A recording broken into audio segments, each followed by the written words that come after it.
আজ আমাকে কথা বলতেই হবে ইনশাআল্লাহ, কারণ আগামীতে আবার আপনাদের সাথে দেখা হবে কিনা আমি জানি না। কথা বলতেই হবে। বসেন, কেউ দাঁড়িয়ে থাকবেন না। আমি দেখতে পাচ্ছি বাংলাদেশের ভাগ্য আকাশে উত্তর গগনে কালো মেঘ জমা হয়েছে, ঝড়ের পূর্বাভাস লক্ষ্য করছি। যদি মোকাবেলা করতে না পারেন সক্ষম ভাবে, এমন অন্ধকার গাঢ় কালো অমাবস্যার রাত আসতে পারে যার সুবে সাদেক হওয়া অসম্ভব। সুতরাং আপনারা কি কাপুরুষের মতো কাফের মুশরিকদের গোলামি করে মরতে চান?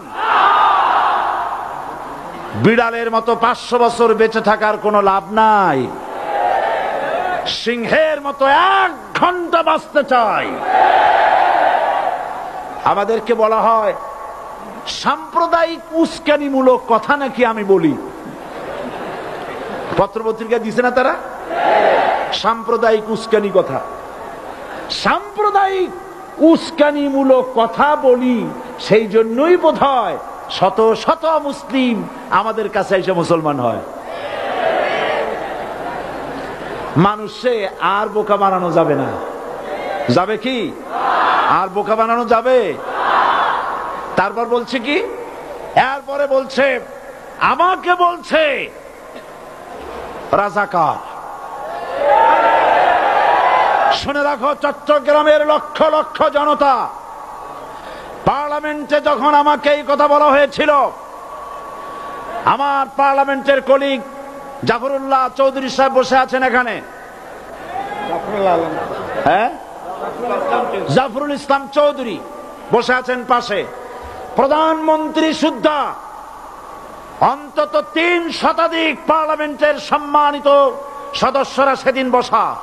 1997 সনের বাজেট বক্তৃতা যখন আমি করতেছিলাম, ডক্টর কুদরতে খোদা, নাম রাখছে কুদরতে খোদা, আসলে গজবে খোদা। এই লোকটি নাস্তিক, ইসলামের চূড়ান্ত দুশমন।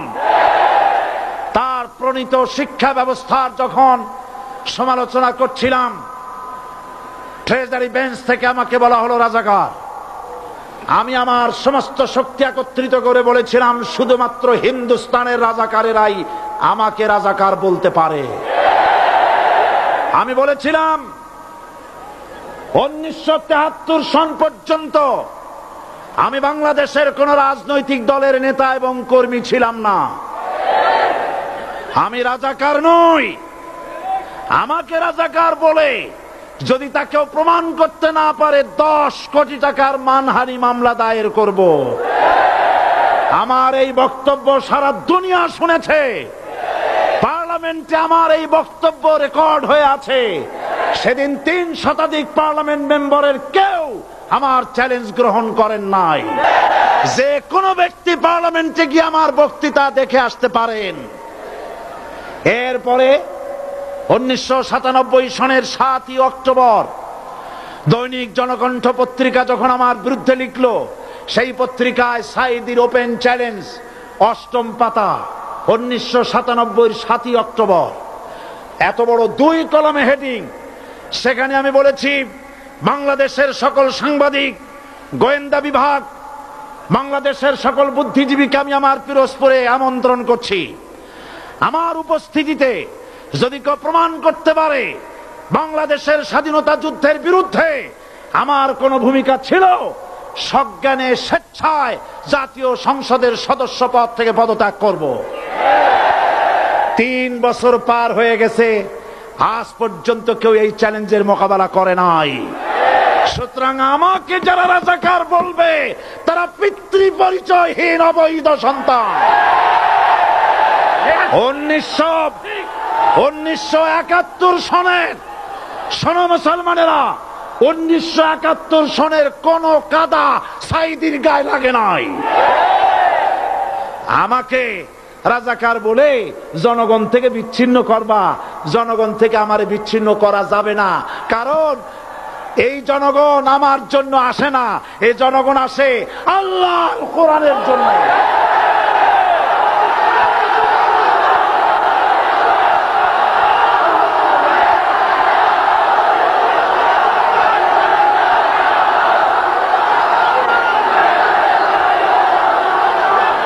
আজকে আর যারা ইসলামের কথা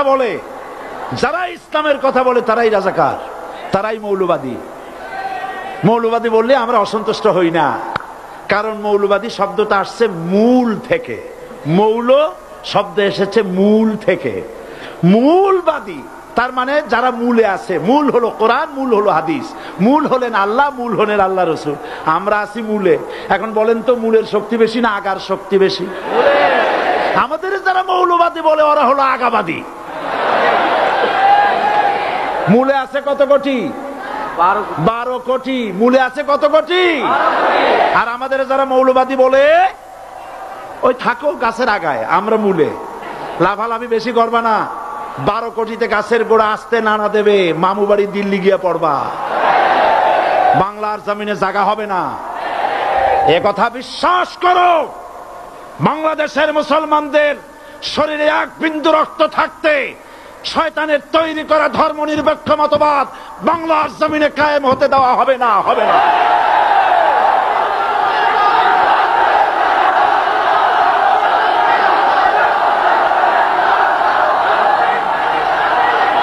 রাসূল করিম সাল্লাল্লাহু আলাইহি ওয়াসাল্লাম কোরআন প্রতিষ্ঠার জন্য আন্দোলন করেছিলেন। আয়াতুল কুরসি আমাদের সে কথাই শিখেছে। আল্লাহ রাব্বুল আলামিন বলেন, আল্লাহু লা ইলাহা ইল্লা হুয়াল হাইয়ুল কাইয়ুম। প্রাণ খুলে পড়েন, আল্লাহু লা ইলাহা ইল্লা হুয়াল হাইয়ুল কাইয়ুম। আল্লাহ হচ্ছেন তিনি, যিনি ছাড়া কোনো ইলাহ নাই, আইনদাতা নাই, বিধানদাতা নাই। আমরা মানুষের তৈরি করা আইন মানি না। 12 কোটি মুসলমানের দেশে আইন তৈরি করবে মানুষ, আমরা মানব না। পার্লামেন্টে তৈরি হতে হবে কোরআন দিয়ে, পার্লামেন্টে আইন তৈরি হতে হবে কোরআন দিয়ে।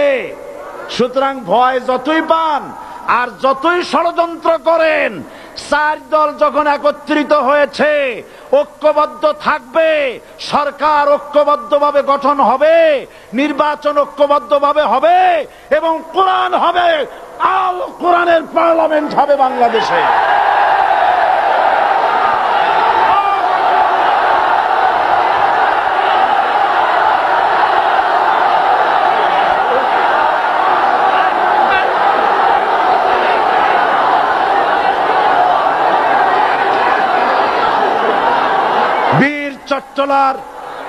বীর চট্টলার মুসলমানেরা, বীর চট্টলার